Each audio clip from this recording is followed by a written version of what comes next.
killed on daily Hani, basis. I just want to jump in there because we are actually just getting news from the Gaza Health Ministry that grim milestone of 40,000 people has been passed. The official figure is now 40,005 people. Of course, we were just saying earlier that 40 people had been killed in the last 24 hours alone, and that has taken the death toll in Gaza to over 40,000 people. It's a terrible number. It's a terrible toll on the population there. As you say, many people also critically injured. The official number now is 92,401. And Hani, that number, that 40,000 figure that we have been looking at for the past few days now as the numbers get closer to it, is actually likely to be far higher, isn't it? With a number of people still unaccounted for, people who are buried under the rubble after Israeli airstrikes.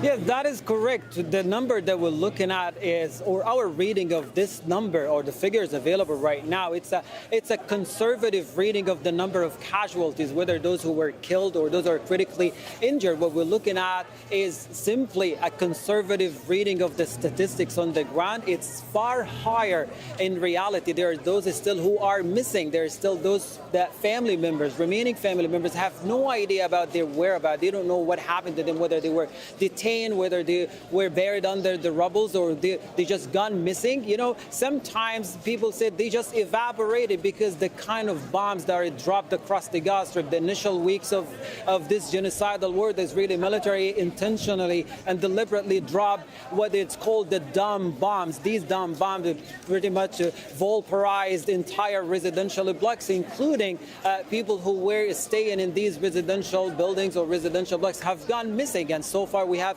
families and remaining family who survived these attacks are still searching for family members who were with them inside these residential buildings, or they were present at the time of the attacks, with no signs of their whereabouts so far. There's those who are still buried, missing.